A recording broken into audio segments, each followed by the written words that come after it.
आचार्य चाणक्य कहते हैं कि आमतौर पर हर व्यक्ति अपने जीवन को सुखी बनाना चाहता है।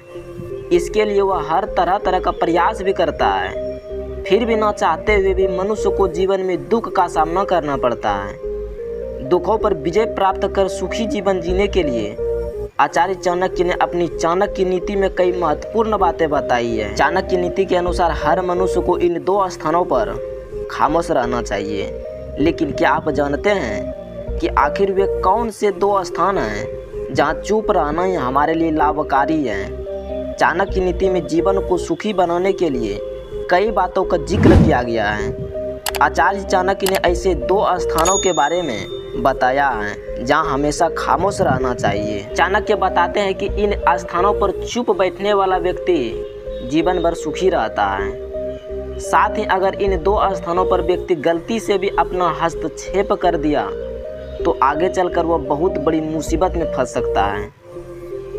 आचार्य चाणक्य बताते हैं कि जहां पर लड़ाई झगड़ा हो रहा हो उस जगह पर व्यक्ति को हमेशा खामोश रहना चाहिए। यदि किसी स्थान पर झगड़ा हो रहा है और आपका इससे कोई संबंध नहीं है तो आपको उसके बीच में कोई भी हस्तक्षेप गलती से भी नहीं करना चाहिए। अगर आपने गलती से भी उन लोगों के बीच में हस्तक्षेप किया तो आगे चलकर आपके ऊपर बहुत बड़ी मुसीबत बता सकती है। इसीलिए हमेशा झगड़े वाले स्थान पर हमेशा मौन रहना ही अच्छा है। आचार्य चाणक्य के अनुसार अगर किसी स्थान पर लोग खुद की तारीफ खुद ही कर रहे हैं तो वैसे स्थान पर खामोश रहना चाहिए।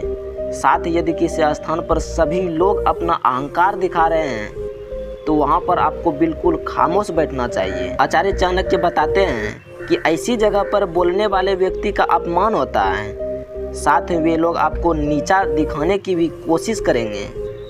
इसलिए एक बुद्धिमान व्यक्ति को इन 2 स्थानों पर हमेशा खामोश ही रहना चाहिए। इन जगहों पर हमेशा चुप रहो, गरीब के दिन नहीं देखने पड़ेंगे। दोस्तों, एक बार भगवान शिव और माता पार्वती कैलाश पर्वत पर बैठे थे तो भगवान शिव माता पार्वती से कहते हैं, हे पार्वती, एक वचन बोलना और 10 जगहों पर चुप रहने से इंसान की गरीबी दूर हो जाती है।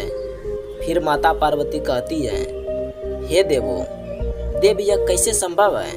फिर भगवान शिव कहते हैं, हे देवी, आज मैं तुम्हें एक कहानी सुनाता हूँ, इसे तुम ध्यान पूर्वक सुनना, प्रश्न का जवाब तुम्हें मिल ही जाएगा।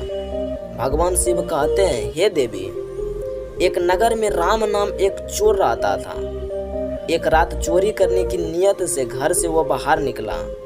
कुछ दूर चलने के बाद रामू ने देखा कि कोई उसकी ओर जा रहा है।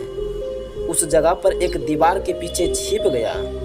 जब भगवान शिव एक साधु के रूप में रामू के पास पहुंचे और पूछा, अरे भाई, तुम कौन हो और मुझे देखकर तुम क्यों छिप रहे हो? जब चोर ने बाहर निकलकर देखा तो उसने एक साधु को पाया जो भगवान शिव थे।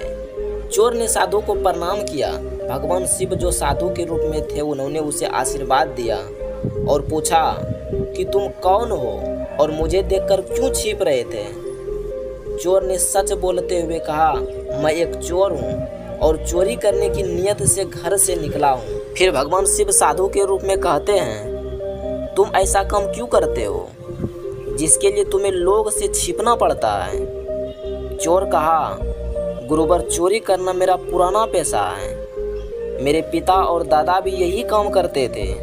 मैं भी चोरी करके ही अपना परिवार का भरण पोषण करता हूँ। मुझे कोई और काम नहीं आता और ना ही मेरे पास इतने सारे पैसे हैं जो कि मैं अपना कोई व्यापार शुरू कर सकूँ। फिर वह महात्मा कहते हैं, ठीक है, पर क्या तुम मेरी एक शर्त मानोगे? वो चोर पहले ही साधु की उपस्थिति से प्रभावित था।